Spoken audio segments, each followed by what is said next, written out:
Ég vil bara segja að þetta í fyrsta skipti sem ég kem í þetta glæsilega menningarhús. Það virkilega gaman að standa hérna. Þetta allt saman mjög fagmannlegt og frábært. Ég heiti sem sagt Hinrik Jósafat Atlason og ég kem úr viðskiptagreindarhópnum í Advania og mig langaði að tala eins við ykkur stefnumótun viðskiptagreindar. Og svona rétt aðeins til að byrja, þá langar mér nú svona útskýra svolítið hvað viðskiptagreind ef að einhver hérna inni kannast ekki við það. En viðskiptagreind eða viðskiptagreining eða jafnvel gagnagreining af flestum álitið bara það ferli sem að við förum í gegnum þegar við tökum gögn frá mismunandi gagnalindum. Það geta verið viðskiptamannakerfi, sölukerfi og jafnvel þjóðskrá. Við samþættum þessi gögn á einn stað þar sem við öðlum svona heildarmynd yfir allt það sem við erum að gera. Þannig að við höfum eina sýn á viðskiptavinin okkar, getum séð til dæmis hvað kaupa úr öllum deildunum og svo framvegis. Þetta ferli heldur síðan áfram þangað til að búa að veita gögnunum til notendana sem að síðan nota þetta til þess að auka samkeppnisstöðu fyrirtækjanna eða stuðla betri rekstri.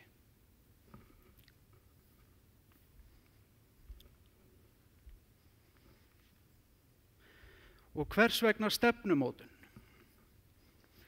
Nú, í fyrsta lagi eru viðskiptagreindarlausnir tiltölulega dýrar.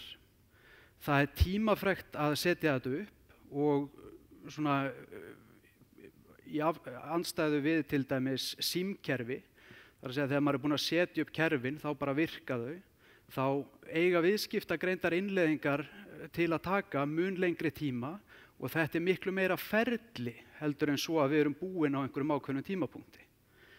Innleiðing viðskiptagreindar eiginlega bara upphafið. Þegar við setjum verkfærin upp, það byrjunin, síðan gengur næstu því allt saman út á það að byrja að nota þetta vel, öðlast reynslu, nota þetta síðan betur og laga allt af það sem að má laga. Það má nefna það til dæmis að viðskiptagreindarkerfi eru oft notuð í sambandi við það að öðlast betri samkeppnisstöðu. Og auðvitað maður ekki bara búinn leið og maður samkeppnishæfur, heldur getur maður alltaf gert hlutina betur. Og þaðan kemur þessi stefnumótun inn. Það sem að mig langaði að ræða núna sem sagt okkar 5 þrepa nálgun af þessari stefnumótun. Og þessi nálgun hún tekur mið af okkar reynslu og þeim fræðum sem að liggja hérna bakvið og við höfum svona reynt að setja þetta í samhengi við það sem að við erum að upplifa hjá viðskiptavinunum okkar. Og mér langar að fara örstutt í gegnum hvert af þessum þrepum og svo langar mig að ræða eins við ykkur síðasta punktinn, þar að segja bestun ferla og BICC eða Business Intelligence Competency Center. En ef við tökum bara fyrsta punktinn, greining þarfa og árangursmælingar. Áður en að maður leggur í þetta ævintýri þá ágætt að vita hvar maður stendur og allt þetta gengur út á það að maður komist frá A til B. Til þess að vita hvaða leið maður á að fara og þarf maður auðvitað að vita hvað A og hvernig það lítur út. Að því leytinu til mjög mikilvægt að maður gerir sér góða mynd af núverandi stöðu áður en að maður leggur í þetta ferðalag og að maður hafi svo allan tíman góðar og hnitmiðar árangursmælingar þannig að maður viti nákvæmlega hvort maður sé á réttri leið eða ekki. Annar punkturinn frekar tæknilegur, en það má auðvitað ekki gleyma því heldur. Lýsigögn í þessu samhengi eru þá upplýsingar til dæmis hvaða upplýsingar eru notendurnir aðalegast að sækja sér. Hvaða skýrslur eru þeir mest að opna, hvaða fyrirspurnir eru að taka lengstan tíma og svo framvegis. Allir þessi hlutir gefa okkur mikilvægar upplýsingar til þess að við getum stillt kerfin okkar til þess að þjónusta notendunum okkar betur. Þriðji punkturinn, aðgengi og dreifingu upplýsinga. Undir það fellur til dæmis aðgangsstjórnun. Þessa aðgangsstjórnun þarf auðvitað að huga vel að. Þetta stoppar ekki fólk frá því að til dæmis að taka viðkvæmar upplýsingar og senda þetta á alla einhvers staðar, en þetta gera heldur ekki auðveldara fyrir þau. Staðlar fyrir framsetningu auka auðvitað lesanleika upplýsingana. Við notum ógrynni öll af skýrslum, greiningum og mælaborðum og þess háttar. Ef að við erum með staðlaða framsetningu þá vitum við nákvæmlega hvar við erum að sækja hvaða upplýsingar og á hvaða sniði við getum búist við að greiningarnar eru. Til að setja þetta í annað samhengi þá má til dæmis líkja þessu við stjórnkerfið í bílum. Að ég hef til dæmis aldrei keyrt lötu, en ég veit að ég gæti nokkurn veginn bjarga mér út af því að ég veit svona sirka hvar allt er. Og fyrir utan þessa staðla þá má nefna til dæmis sniðmát og notkun þeirra og hversu mikið það eiginlega skilar notendunum í lesanleika upplýsingana. 4. punkturinn, verkferlar og þjálfun. Það frekar mikilvægt áður en að maður leggur í til dæmis innleiðingu svona kerfa eða ef maður vill gera þetta betur, að maður fara að huga að öllum ferlum sem að tengjast þessu. Og þá að tala ferla fyrir móttöku nýra notenda. Notendur koma inn í umhverfið, fá allt í einu aðganga fullt af kerfum, upplýsingarnar eru hér og þar og við þurfum að passa það að þeir viti hvar þeir eru að finna þetta, hvernig þeir eru að nota verkfærin og hvar þeir geta sótt sér aðstoðar. Bara til að nefna nokkuð dæmi.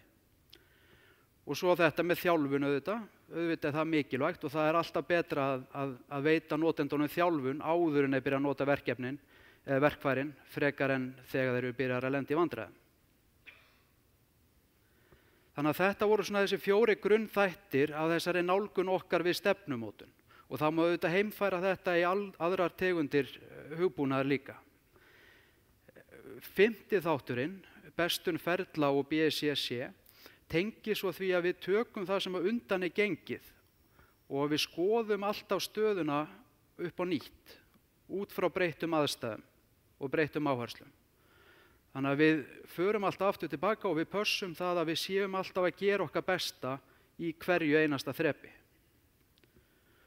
Og þau nefnum til dæmis bestun ferla eftir smá tíma þegar notendurnir eru búnir að vera að nota upplýsingarnar og farnir að finna svolítið á sjálfum sig hvað þeir þurfa og hvernig þeir þurfa að nota þetta, koma þeir auðvitað með tillögur hvernig má gera þetta betur.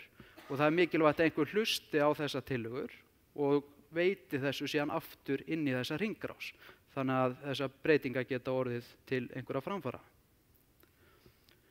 Og hæfnissetur viðskiptagreindar, eins og ég nefndi áðan, Business Intelligence Competency Center, BICC. Þetta er tilraun til þess að hagræða viðskiptagreind og viðskiptagreind í sjálfum sér er hagræðing. En BICC er að mörgu leyti hagræðing viðskiptagreindarinnar og mér langar að kafa aðeins dýpra í þetta.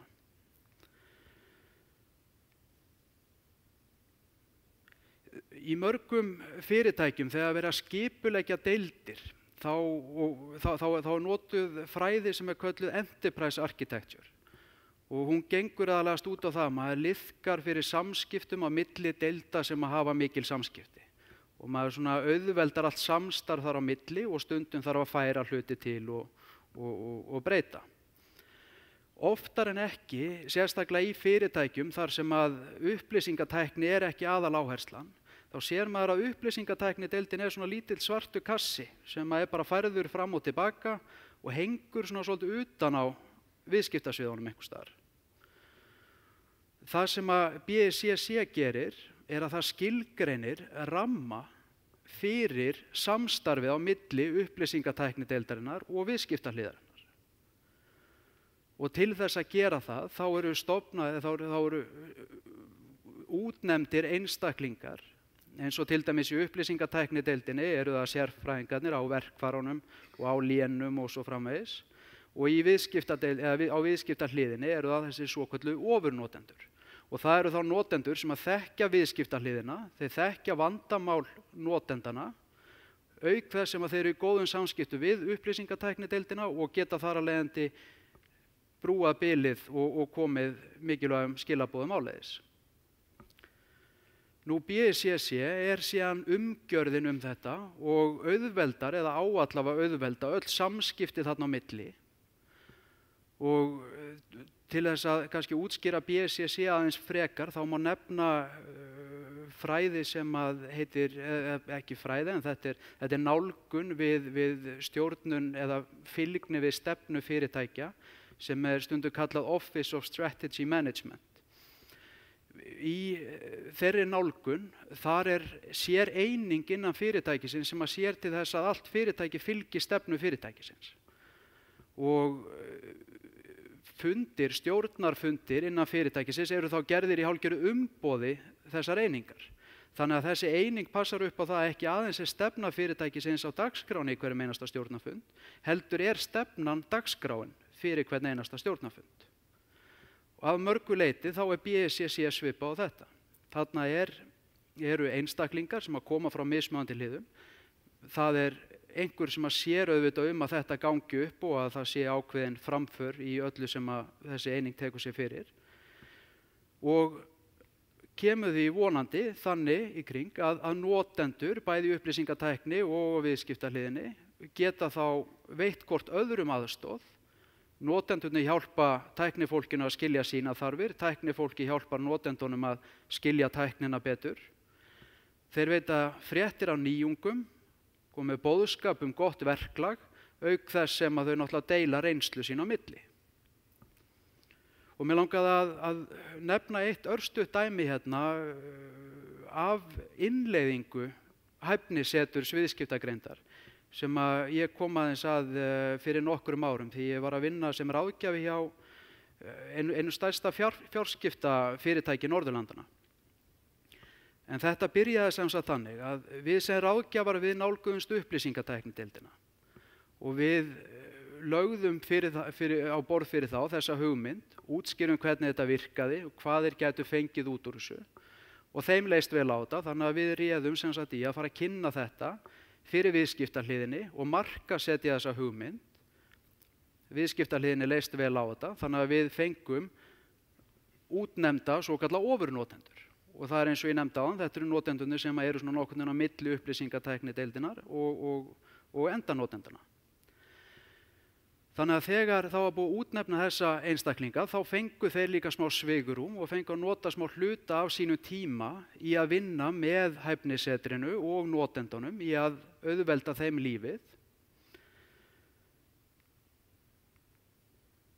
Þetta liðkaði fyrir öll samskipti þarna á milli og upplýsingatæknideildin fór strax að sjá töluverða lækkun eða fækkun í fjölda símtala og tölvupósta frá notendum þar sem að vera að biðja að hjálpa sér og spyrja spurninga alls konar hluti sem að upplýsingatæknideildin var eiginlega ekkert í einhverjum standi til að svara. Heldur fór þetta frekar í gegnum ofurnotenduna sem að voru í miklu betri stöðu til þess að útskýra þetta fyrir notendunum. Nú þegar við gátum sýnt fram á einhverja framfarir þá var farið með þetta aðeins lengra upp í prílugreindina og þar fundum við þá sem að sátu á ávísunaheftinu og við fengum fjármuni til þess að halda þessu áfram og til þess að gera þetta ennþá betur. Og þá var útnefndur verkefnastjóri sem var hálfgerður eigandi af þessari lausn, af hæfnisetrinu, sá til þess að það var alltaf eitthvað í gangi og að notendurnir voru ánægðir og svo framvegis. Og að lokum þá sáum við það að notendurnir urðu almennt mun ánægðari. En eins og ég segi, ég var ráðgjafið þarna og veit ekki hvernig staðan á þessu í dag, en allavega til þess að koma þessu í kring þá þurfti mikla vinnu. Og í því samhengi langum við bara að nefna til dæmis töluna 3. Allt frá því að ráðgjafarnir nálguðust upplýsingatæknideildina, þangað til að við byrjuðum að sjá töluverða aukningu í ánægju notenduna, liðu 3 ár og þetta tók allt saman 3 tilraunir.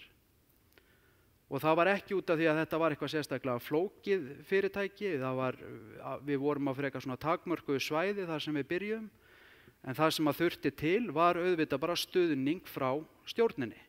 Leið og hann var kominn, þá gekk þetta miklu betur. Og ég myndi segja að kannski það sem hafi þvælst mest fyrir var einmitt það að við sem ráðgjafar utanaðkomandi vorum að keyra þetta í gegn. auðvitað reyndum við að fá fólk með okkur í þetta og reyndum að koma þessari hugmynd á framfæri við þá sem að voru að vinna þarna, og það gekk ágætlega, en það var ekki fyrr en okkur tókst að við fórum að sjá einhverja merkilega framfærir. Þannig að þetta var svolítið áhugaverð tilraun að mér finnst, og ég vona að ykkur finnst það líka.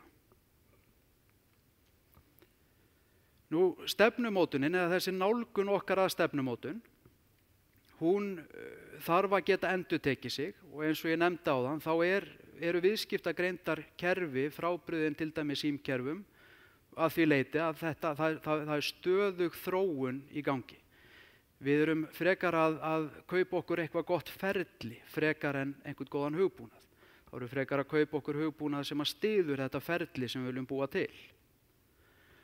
Og við náum þannig sé aldrei takmarkinu, eða það er allavega ekki hugmyndin. Takmarkin er eiginlega bara að verða alltaf betri og betri. Og við höfum líka tekið þetta með inn í stefnumótun okkar. Það er að segja að við breytingar, þá spyrjum við, eru þarfirnar þær sömu? Styður kerfið breytingarnar? Hvernig breytist dreifingin á upplýsingunum? Og hvort að notendurna hafi ekki örugglega fengið á þjálfun sem þeir þurfa, og svo að lokum hvað má gera betur. Það þakka ég kærlega fyrir mig.